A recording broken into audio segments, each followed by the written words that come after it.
भगवान की जय।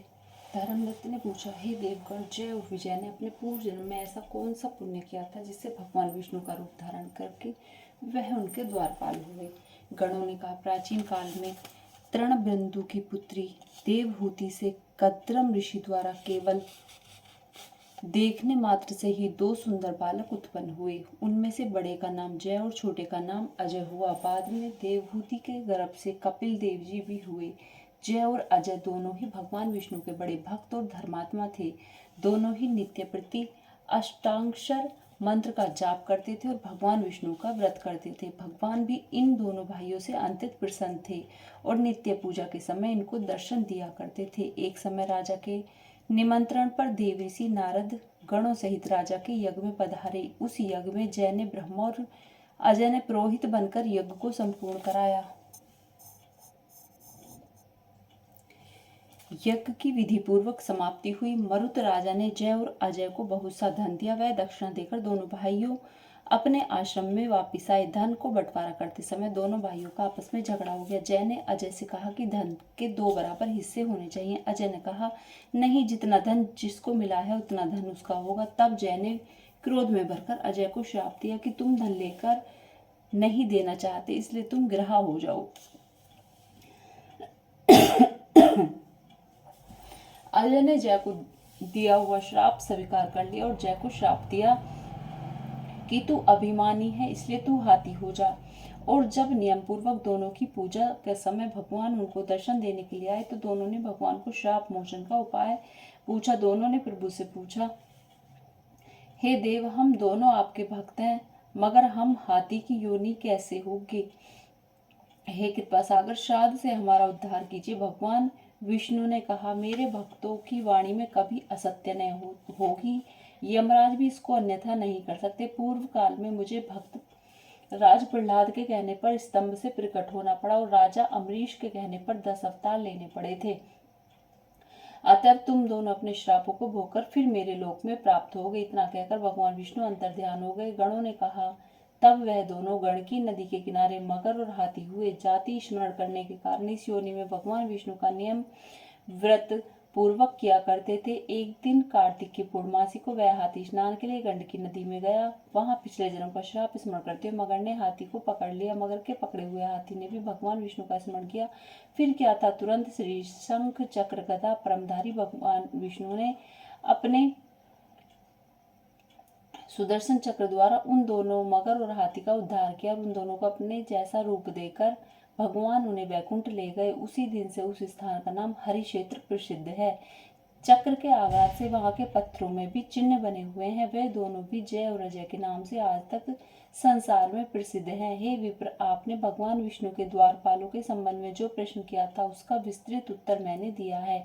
इसलिए हे द्विज, तुम भी ईर्षा और द्वेष को त्याग कर नित्य भगवान विष्णु का व्रत करो। जगत के प्रत्येक जीव की समदृष्टि से देखो। तुला, मकर और मेष की संकृति में नित्य प्रात स्नान किया करो, एकादशी व्रत किया करो, तुलसी वन की रक्षा किया करो, गौ ब्राह्मण वैष्णवों की रक्षा के लिए हर समय तैयार रहो। व्रत करने वालों को मैसूर, कांची, बैंगन के साग का कदापि प्रयोग नहीं करना चाहिए। हे धर्मदत्त, ऐसा करने से तुम शरीर त्याग के पश्चात हम लोगों के समान गति पाओगे।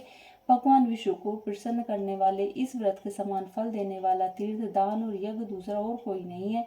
हे विप्र, तुम धन्य हो, क्योंकि तुमने विष्णु भगवान को प्रसन्न करने वाला व्रत किया है और जिसका आधा फल तुमने इस कलह को दिया है। इसके फलस्वरूप हम कलह को वैकुंठ ले जा रहे हैं। नारद जी ने राजा पृथु से कहा, राजन, इस प्रकार धर्मदत्त को विष्णु भक्ति का उपदेश देकर कलह को साथ लेकर विष्णु के पार्षद वैकुंठ को चले गए। धर्मदत्त भी उनके आदेश अनुसार भगवान विष्णु के व्रत में तल्लीन हो गया और फिर जब उसका देहांत हुआ तो अपनी दोनों स्त्रियों के साथ विष्णु लोक को गया। हे राजन, जो कोई भी प्राचीन काल के इस इतिहास को सुनता और सुनाता है वह अंत में विष्णु लोक को प्राप्त होता है। 29वां अध्याय। राजा पृथु ने कहा, हे नारद जी, आपने कृष्णा और वेणी नदी के तट पर बनी और कलह ने जिस प्रकार मुक्ति पाई वह सारी कथा हमको सुनाइए। मैंने भली प्रकार सुनी है। देवऋषि, यह कार्य उन दोनों नदियों के प्रभाव से हुआ था, इस क्षेत्र के प्रभाव से हुआ था। कृपा करके मुझे यह बताने की कृपा कीजिए, क्योंकि मुझे संदेह है। देवऋषि नारद बोले, कृष्णा नदी साक्षात भगवान श्री कृष्ण जी महाराज का शरीर और वेणी नाम वाली नदी भगवान शंकर का शरीर है। इन दोनों नदियों के संगम का महात्म श्री ब्रह्मा जी को भी वर्णन करने में असमर्थ है। फिर भी चूंकि आपने पूछा है, तब मैं आपको इसकी उत्पत्ति का वृत्तांत सुनाऊंगा। ध्यान पूर्वक सुनिए। चाक्षुष मन्वंतर के आरंभ में श्री ब्रह्मा जी के शक्षा पर्वत के शिखर पर यज्ञ करने का निश्चय किया। वह सब देवताओं, भगवान विष्णु, भगवान शंकर और यज्ञ की सारी सामग्री लेकर उस पर्वत के शिखर पर गए।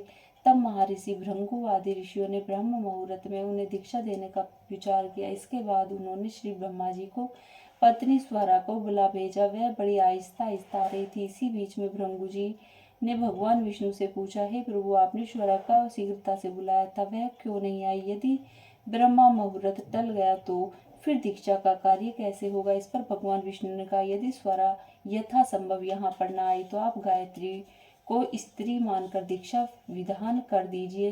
क्या गायत्री पुण्य कर्म में ब्रह्मा जी की स्त्री नहीं हो सकती? नारद जी बोले। भगवान विष्णु ने भगवान शंकर की बात पर का समर्थन किया। यह बात सुनकर भृंगु जी ने गायत्री को श्री ब्रह्मा जी के दाईं ओर बिठाकर दीक्षा विधान आरंभ कर दिया। ऋषि मंडल गायत्री को दीक्षा दे ही रहा था, इतने में स्वरा भी यज्ञ मंडल में आ पहुंची। श्री ब्रह्मा जी के पहलू में गायत्री को देखकर ईर्ष्या से क्रोध करने लगी। स्वरा ने कहा, जहाँ अपूर्वजों की पूजा होती है और पूज्यों की अप्रतिष्ठा होती है, वहां पर दुर्भिक्ष, मृत्यु तथा भय तीनों अश्वमेव हुआ करते हैं। यह गायत्री जी श्री ब्रह्मा जी की दाईं ओर तथा मेरे स्थान पर बैठी हैं। यह अदृश्य बहने वाली नदी होंगी। आप लोगों ने अविचार से इसे जो मेरे स्थान पर बैठाया था, आप भी सब के सब जड़ रूप नदियां होंगे। नारद जी ने महाराजा पृथु से कहा, हे राजन, इस प्रकार स्वरा का शाप को सुनकर गायत्री मारे क्रोध के लाल भभूका होकर अपने होठ काटने लगी। देवताओं को मना करने पर भी उसने उठकर स्वरा का शाप दे डाला। गायत्री ने कहा, ब्रह्मा जी, जैसे तुम्हारे पति हैं वैसे ही मेरे भी पति हैं। तुमने व्यर्थ ही श्राप दिया है, अतएव तुम भी नदी हो जाओ। नारद जी ने कहा, तब तो देवताओं में खलबली मच गई। वह स्वरा को दंडवत प्रणाम करके कहने लगे, हे देवी, तुमने जो ब्रह्मा आदि सब देवताओं को श्राप दिया है, इससे यदि हम सब जड़ रूप नदियां हो जाएंगे तो फिर निश्चय ही यह तीनों लोग नष्ट हो जाएंगे, क्योंकि वह श्राप तुमने बिना विचारे किया है, तब तुम इसको वापस ले लो। स्वरा ने कहा, देवतागण, चूंकि आपने यज्ञ के आरंभ में गणेश पूजन नहीं किया था, इसलिए यह विघ्न उपस्थित हो गया है। मेरा ये शाप खाली नहीं जा सकता, इसलिए आप सब अपने अपने अंशों से जड़ीभूत होकर अश्वमेघ नदियां बनोगे। हम दोनों सोते भी अपने अपने अंशों में पश्चिम में बहने वाली नदियां बनेंगी। देवऋषि नारद जी ने राजा पृथु से कहा। स्वरा के यह वचन सुनकर सभी देवता, विष्णु शंकर आदि अपने अपने अंशों से नदियां बन गए। भगवान विष्णु के अंश से कृष्णा, भगवान शंकर के अंश से वेणी तथा ब्रह्मा जी के अंश से